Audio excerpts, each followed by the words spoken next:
Hello, everybody. This is Ava Bently, and you're listening to Put a Mic in It. And I want to welcome Cody James to the show. Cody is a fellow digital artist, much like myself, and I wanted to have him on the show and kind of share notes and things that he's working on, and still talk about things that I'm working on as well. And just we're in a different world, I think, a little bit with some of this AI and digital creation. So welcome, Cody, to the show. Really looking forward to learning more about you. If you want to tell everybody, who you are and what your music represents. Yeah. Hi, I'm Cody Connor from upstate New York. Been writing for quite a while, but discovered the whole AI thing here in the last year or so, and it really kind of broadened my knowledge and just my understanding on the songwriting and kind of what I was able to do more so just by I've always written, but I can't sing and I don't play an instrument. So I could hear it kind of in my head, but even when I record it, I just want to erase it immediately because I'm like, that sounds terrible. But I've always shared it with my family and friends, and I never got the feedback I was hoping, because obviously when they're reading it, it just doesn't do the same thing. Right. So a good friend of mine, he actually took one of the things I wrote and put it in the AI and made it into a song, and I was just blown away. Couldn't believe it even was possible. So that's where it all started, really, for me, really hammering it down after that. Okay. Yeah. I had a similar experience where I was writing, I hear songs in my head, every other word is a song. I have to stop myself. I'm like, oh, it's a song. Yes. I got to write it down. And Dave, I can barely listen to the radio anymore. I know what you mean. And I love it. And when I discovered AI music, at first it was just a couple birthday songs. And then I got more serious and wrote a more, I guess, a heartfelt song. And I'm like, oh God, look at that. Yeah. And, I used to sing, my backstory. And so it's AI really opened up a whole new world for me. And it's really allowed me to unlock, the songs in my head. And that's been rewarding. And of course, now you know where I am. I've got, all these albums out and just charted #1 today, 1 and 2. Congratulations. Yeah, thank you, on Amazon Music with Just Not Enough and Twin Flames. So that's really exciting. And so why don't you tell us a little bit about your songs and, maybe one that's, really has touched your emotion or you're really most proud of. And I think, Dave, and we can add it to the podcast later, but I've heard some of your music. And so why don't you tell us a little bit about it?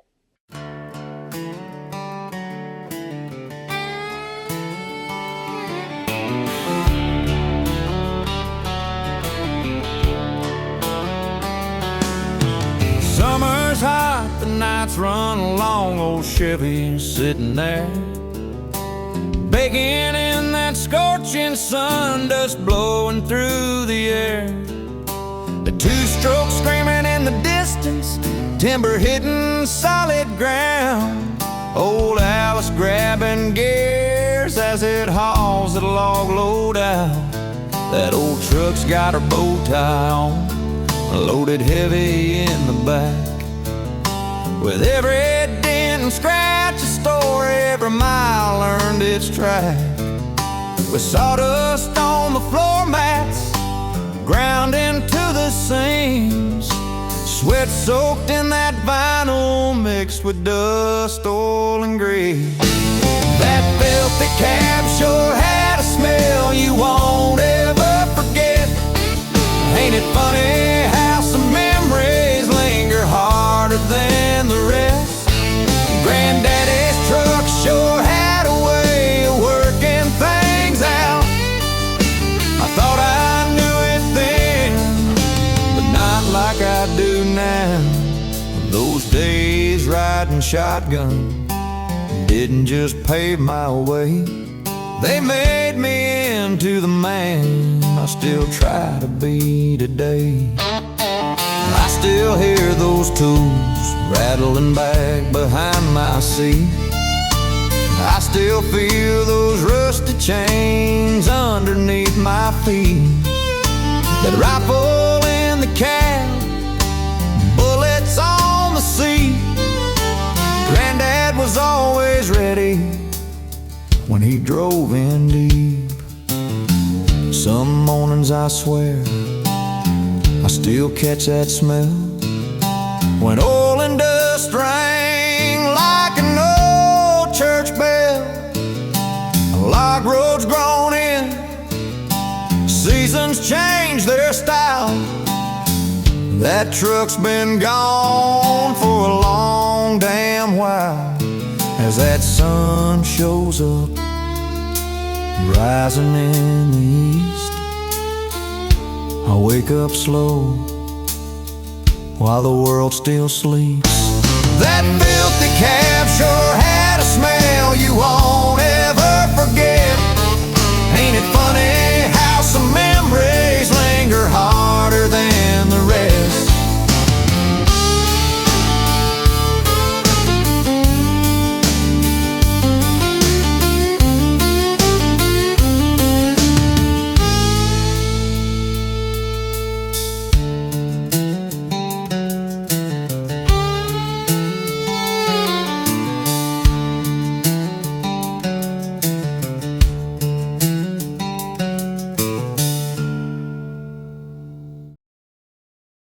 Yeah, so I'm a very sensitive person, all about the feelings, right? I've held a lot of feelings in my whole life, but I've also been very expressive.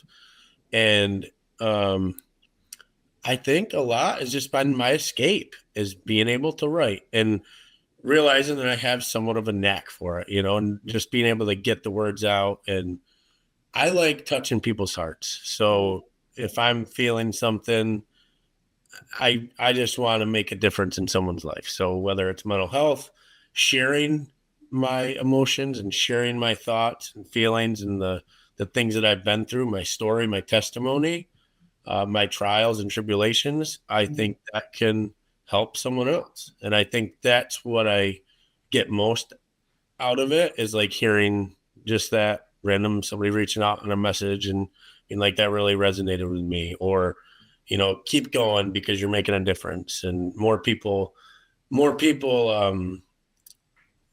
are impacted than you may think. So that's the driving force of it that really keeps me going. Love,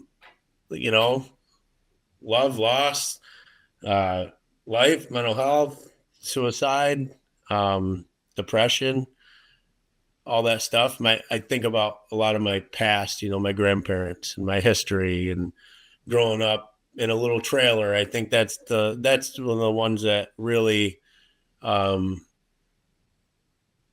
came out lately that hits pretty hard. Is, I grew up in that little trailer that, it was the simple times. It was those things that you just don't think about, when you're young. And you can't wait to leave, and you think you want to be a millionaire and you want to live in this big mansion, but really you've had everything in that little trailer. You had all the love that you could ever ask for, and everything. So I think those are the things that really hit me deep, is, going through the hard times, and, my fiance, and like that love, that true love that's there, and the life that we want to share together, my daughters, everything, just meaningful stuff. That's what I try to pour out, because I think about it all the time. Yeah, I hear you. I'm the same way. It's just pouring out of me like a river. And you're right. Thinking about, the good old days, I would do anything now to go back. I didn't realize how happy, I was as a child. I think we want to grow up so fast, and we want to get out on our own, and we want to build lives. We don't realize just how good we had it back then. And I've recently been writing some songs from my childhood, and, everybody's gone through their trials and tribulations. And, much like you, it's like you're striking that chord, you're looking at that emotion, you feel it, you want, to share that, and others feel it because they've gone through similar experiences. So I hear you, absolutely. And it's, it's the love, it's the loss, it's the, the depression, the happiness, it goes through all of the range of emotions. And that's what songs are supposed to do. And that's what we bring, to people. And you're hoping that you touch them or you move them or inspire them, something in some way. Yeah, absolutely. That it feels rewarding to you. I know to me, it's like when somebody says, oh, that song really moved me, or it hit home, or, I'm like, I feel really proud that, it touched their emotion. And they like listening to it. I can also see now what people are saving my songs. And so it makes me feel good that I see those numbers going up. So, so where do you mainly keep your music? Is it mostly on the platform, or are you pushing it out to any of the streaming platforms? No, I haven't done anything other than just sharing it on Facebook. And I did create a little YouTube channel of the songs, but that's it. I haven't done anything really. I think it's just sharing it on Facebook and mainly just getting it out to the people that are local, that hear it. I mean, some may share it, some may not. But that's basically it. So I'm not getting noticed or seen or heard. Some of the songs, and I think us as songwriters, we feel something serious about one of them. Like, man, I'd love for the whole world to hear that, because I feel like everybody could relate, Yeah. That song I was talking about, the trailer, it turns out we were rich, we were rich. We didn't even know it. I mean, it's like all that out there. Yeah. Yeah. But, I have not done anything. I don't work with anybody or have like a coach or anything like that. I've just been writing and using the AI, and then just posting it on Facebook with like a description and just kind of just sharing it. And that's all I've done so far. So I'm not really a big tech guy. So I don't really know even where to begin. Well, hey, you figured out how to create songs in tech. Yeah. So you're probably more techie than you realize. Right. Because there's some challenges with it. I know I had my stumbling blocks, in the beginning, and I started on one platform and I transitioned to another, and I think my songs got better, and I kept thinking it was the platform, but I think what happened was I got better. Yeah. When I got better at writing them, I got better at producing them. I got better at picking the ones I thought, my listeners would want to hear. And I do beta testing with my songs, primarily with my poor mother. If I make my mama cry, I'm onto something. Me too. Yeah. And then if I watch people, like, I don't just send it to them. Now with Dave, I do, but some with other people, I have them like on FaceTime, and then I'm like, oh, listen to my song. And then I look for cues, like, are they beating their head? Are they bopping around? Do I see their foot stomping? Do I see any sort of like physical reaction? And when I see it, because then I've got it myself, I'm like, okay, that's the one. Yeah. But, I'm looking to see what emotion is, emerging from them. It's not just because they can listen to it, tell you, oh, yeah, that's great. No, I'm looking for the physical reaction to the song.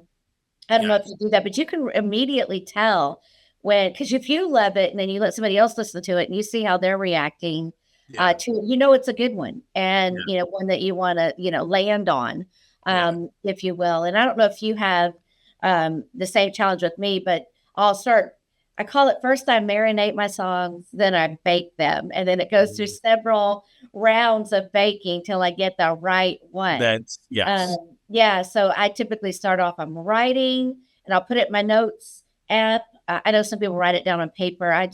I'm never in a place where I have paper, but I've always got that iPhone in my hand. I can't seem to get rid of it. And my problem is I just use my notes on my phone. Yeah. And that's literally how I do it. And that's what I do. Yeah. The worst part about it and whatever, I do, unfortunately, a lot of it is when I'm like busy driving behind the wheel or something. I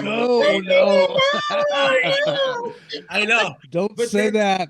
I have an hour drive every day, and But throughout the He's day, and songwriting that's and where my thriving. mind just goes. So I'll You record don't, it in Cody, there's a voice recorder you can use. You know, you don't have well, to no, write that's for what I it. mean. Yes, but I Oh, do okay. that, All right. or I All might right. try to sing it, and then I'm like, "This is terrible," and it throws me off. But when I get one in my head, it's in it, it's embedded, and I have to keep going.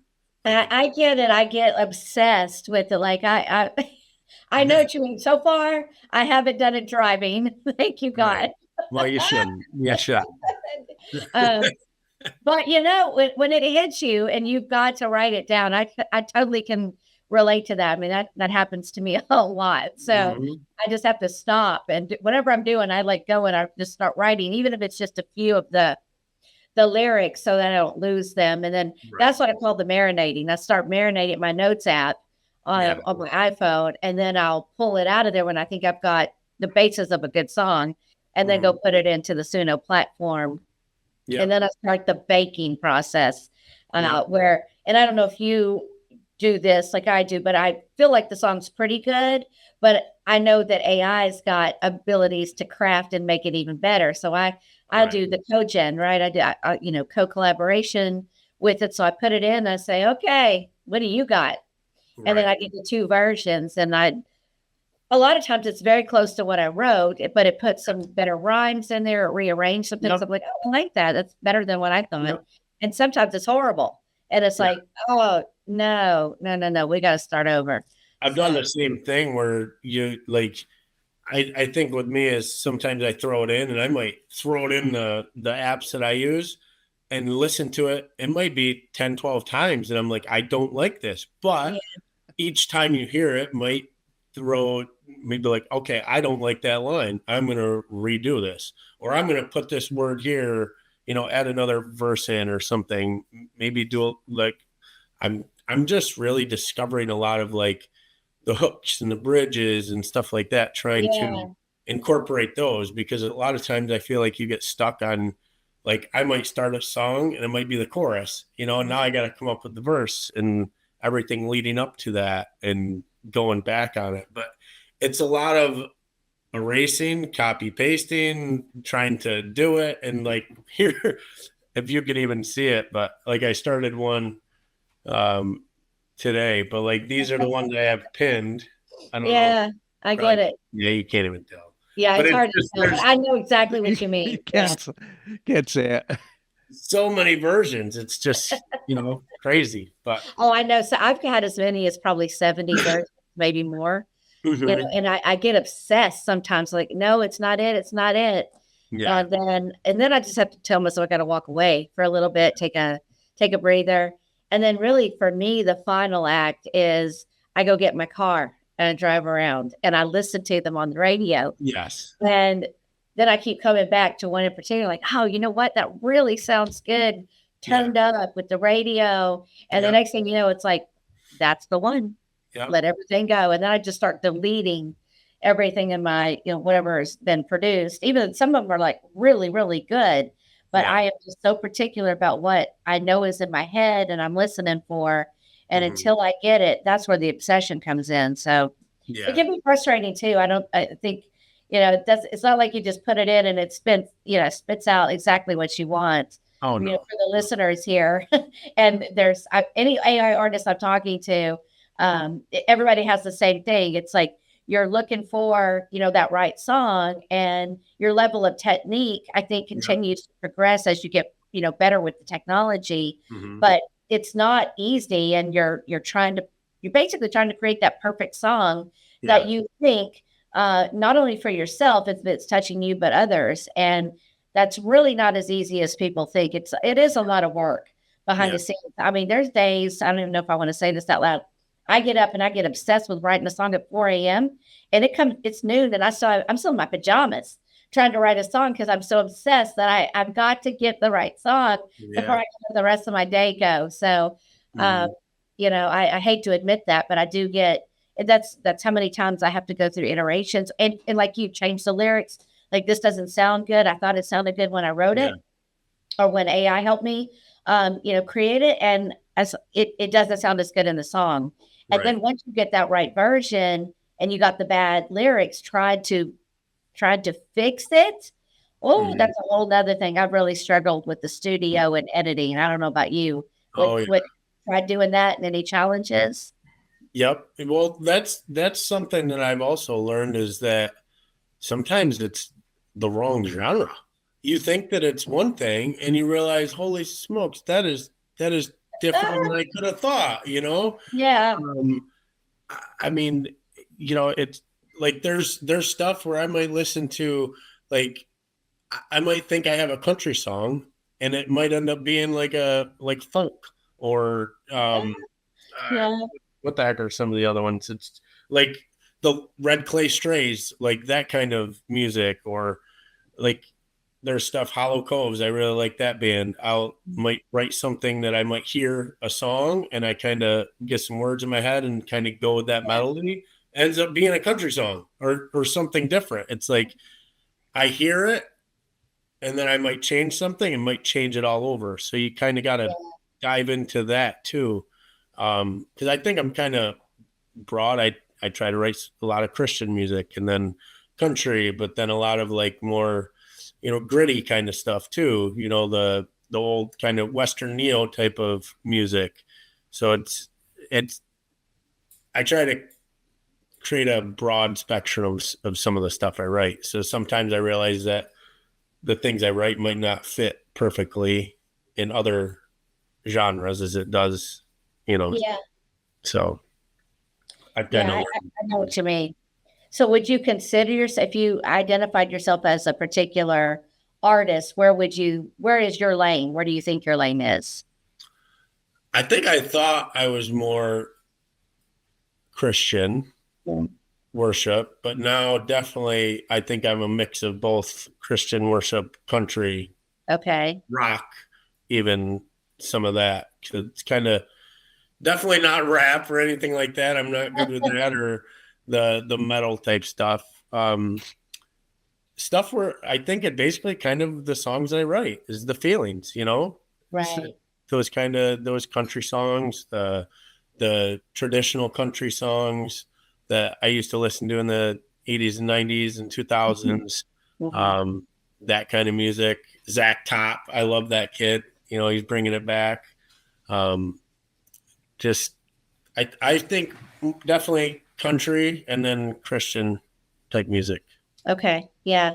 I mean, one thing I had identified me as an artist when I first started to do this and then really get serious about the music is I said, well, who am I?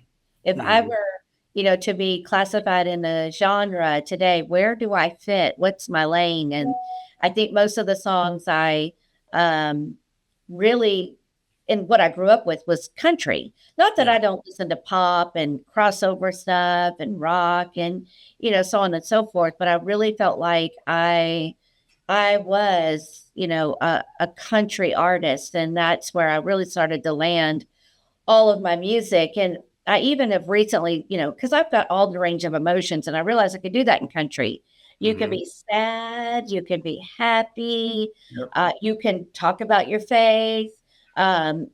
People do find Jesus in country too. You know what I mean? So I, Yeah. talked about that session with my backstory and having the heart failure. And I think, there's songs in there I talk about God. And, Yeah. at times I felt like I was angry at him and I was so happy that he gave me a second chance.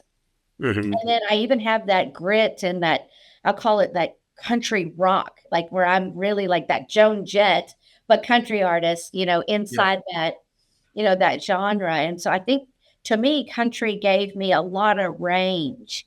Um, Yes. and I felt like I really fit in that genre and that lane. And Mhm. I think all my songs really capture that lane. And that's what I'm trying to encourage other AI artists that I meet, because one of the things that AI does give us the ability to do is cross genres. Mhm. And now you've got all this mixed music. And I don't think that always identifies with a certain, group. So first you have to have your identity. And Yep. then I do see crossover possible more so than ever with any other type of artistry in music. And, for me, I'm dabbling in children's songs. Yeah. Uh, for whatever reason, that just Yeah, struck a chord with me that I wanted to write and do some things with children. I remember it being a very happy time in my life, and I had the unfortunate situation where I had a special needs child, so I never got to really be a Okay. quote unquote normal parent, right? I was Yeah. always a caretaker or a nurse, and had to eventually put her in a place where she could be cared for 24 hours a day. And so maybe that's why there is a draw back to children, because I was, Yep. before I had her, I was teaching preschool and loved little children. And then Yeah. after having her, I never wanted another one again, which is an unfortunate, just an outcome that happens with having, that kind of impact in your life. And so Mhm. now I want to, have a little bit of a crossover in the children's space. And I think AI does give us the ability to cross into other genres, but I think your fans or your listeners need to identify with who you are first, in Mhm. my opinion. Yep. Then figure out where your crossovers are, and do you develop albums and build new fan bases, Yep. with that. So I think what I'm really trying to say is the sky can be the limit with this, but how do you decide? Because you also don't want your listeners, or if you ever decide to go back, and do this as a professional Mhm. digital creator, they're going to be looking for, who are you really, Cody? Right. That sort of thing. And so that's just something to, planting a seed, something to think about if you decide at some point, hey, I love this so much, I want to Mhm. pursue it. And what Dave and I are doing, and we know others are going to join us in this, pioneering phase of digital artistry, and Mhm. building, possibly an AI, music career, which I Mhm. think is definitely unfolding and happening as we speak. And me being labeled, the first AI female country music artist is quite an honor, in this space. And I've recently been talking to the first AI female Latin artist, and we were kind of Oh, doing it that's cool. like two women against the world. We're the first, Yeah. uh, and it's such a cool feeling. And so I don't know if I've seen anybody out there in the Christian space. Uh, Mhm. Dave, I don't know if you've seen it, but I Not, haven't I seen it. have not. Yeah. Cody, I am the first AI arm candy producer. Oh, yeah. She really is. I can not live without Dave. And I don't know what Deborah thinks about that, but I can't live without Dave. Yeah. I think where it kind of changed with me is in the last interview with Tiffany and Dave is like I always was all country, right? And then with my faith, I realized like that those songs are powerful. I mean, They are. super deep, raw, just all my emotions. So those songs definitely fit more in the Christian faith, but now I'm more back into the country part of it. So I think I have a few songs that are definitely faith based, but Mhm. I would say the majority are country. It's just I have that close relationship with God, and Yeah. those songs come to me every once in a while, and they might end up being country too. It's just like some of them are definitely more of that. I think based on how they have turned out, are more of that Christian Yeah. lane. But I think you can incorporate that in the country as well. Well, you can, and that's what I was saying. You do have that range, because I've written a couple songs as of late that I talk about God, and um, either I've been angry with him, or I'm so happy Mhm. that he saved my life, because I very well could be gone at this Right. point. So I think country gives you that flexibility, because we hear it in other country songs, Yeah. that artists have mentioned God and talk about faith and things like that. Country's one of those genres that you can kind of, go into those areas For and sure. still not be considered a Christian Right. song or a Christian artist, but there's belief that does bubble out, that comes out into some of the songs, and there's some that are very popular and very famous, Yeah. that will go down in history as a legacy song. So Mhm. I think, I hear what you're saying. From that standpoint, I think you definitely get the ability to have that flexibility with country. Yeah, I think every genre seems to be growing with. I don't know. It's so broad now, like it's crazy. You could be talking about God in a rap song and people would listen to it, Well, like Exactly. It's Yeah. there's all sorts of different ranges, but for sure, I totally get what you're getting Yeah, at. you got to have that identity. That way, Mhm. you build up that listener base. Yep. And people, everybody does crossover. I don't know anybody who just says, I don't listen to anything but X. I do Mhm. think there is, that opportunity that there is crossover, but I think landing an identity and then determining, what that crossover looks like, from that standpoint. And it's just I'm planting the seed because I see others doing it as well. And AI gives you that ability. Like I can spit out a rock song now. I can spit out, an American band song now. I can spit out, Yep. anything, right?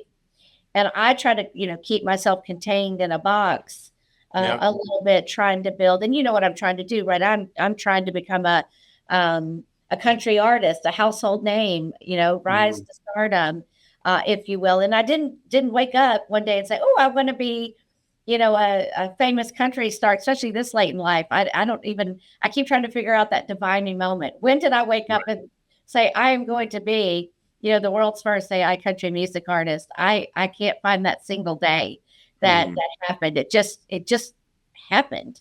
Yeah.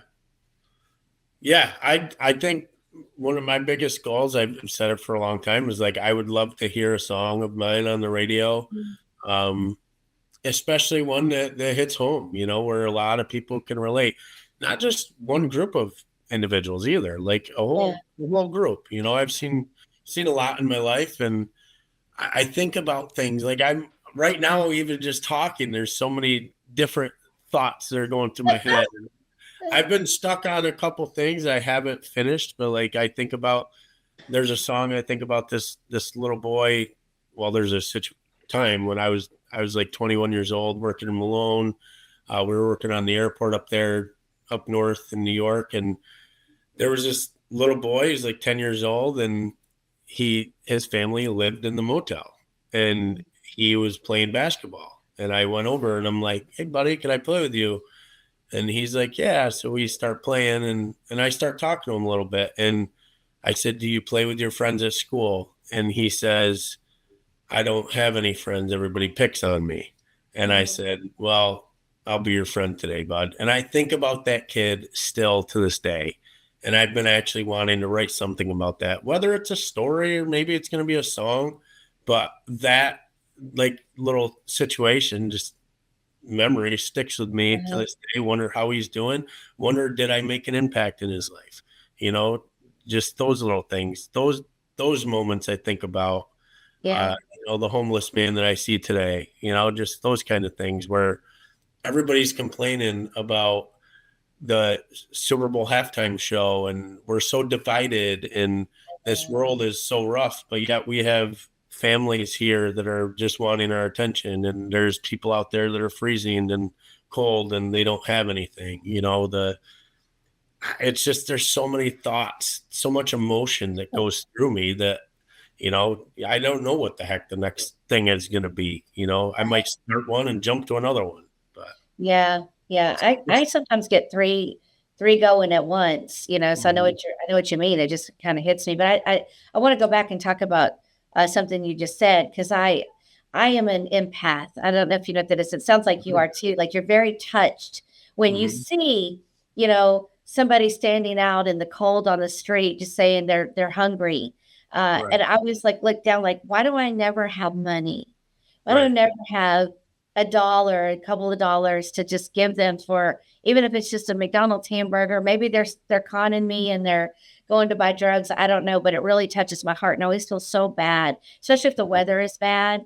And then if Yeah, I see it with an animal, then that's like a double whammy yeah, for me, the animal and the person who is out on the street and starving or what yeah, have you. And I really like the story about the kid living in the motel. I remember, I grew up very poor and yeah, we didn't have a lot. But I know that there were other kids around us too who were living in motels or travel trailers and just didn't have nice stuff. And I would always look at that like, oh, where we seemed happy, mhm. uh, but when you look back on it, it's like that's how they were living. And we see people like that today, we think how poor, and how awful their lives must be. But I think about I was there, back then living like that, and I didn't feel it. So I We didn't think anything think of the adults did, right? The adults living in that Mhm. situation. The kids probably didn't notice as much like us, but the adults probably Yep. felt the burden of trying to, rear the children and living in a motel. And it was probably a very, difficult time. So Yep. I love that you said that and that you want to write about, things like that. And did you impact his life and where are Mhm. they now? Yeah, I mean, I totally get that. I write songs now from, when I was young and when my father left and, tributes to my mother who was so strong and Yep. caring, for us. And I see things like, heck, I got to confess, I even see like a Hallmark movie. Mhm. And next thing you know, I'm writing a love song, a Yeah. romantic love song that, I want that love story. And so Yep. I write about it. Or, some girl got treated bad. Okay, I'm going to write about that too. Yeah. Dave gets to hear the good, bad. He's like, ooh, who made it mad this week? Yeah. So I Yeah. put those out in those songs too. Yeah. Definitely the empath for sure. And I learned a lot. I worked in the prison system for 7 years, and my cousin was, God bless her soul, she was murdered right in Little Falls, back in 2003, 2004, and like I think about that and how everybody was affected, and then I go into law enforcement. I'm working in the prison system, and I'm seeing the worst of the worst, and then I'm also seeing these people that would probably kill me in a heartbeat, but I'm like, I don't know how they grew up. Right? Did they even have anybody to love them? Did they have a home to live in? Did they have any of that stuff? So I've always been a person to try not to judge everyone right away. I try not to judge anybody at all because I don't know what they're going through. Yeah. I try to put myself in their shoes. And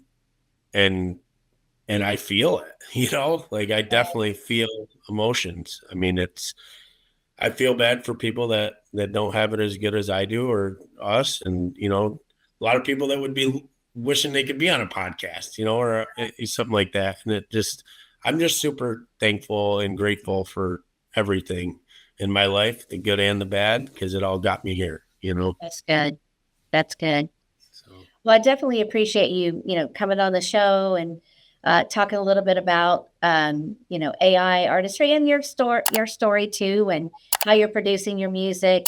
Do you think you'll ever get to a point where you'll want to put it out on any of the distribution channels, or will you still kind of keep it as more of a hobbyist? No. Would you call yourself a hobbyist?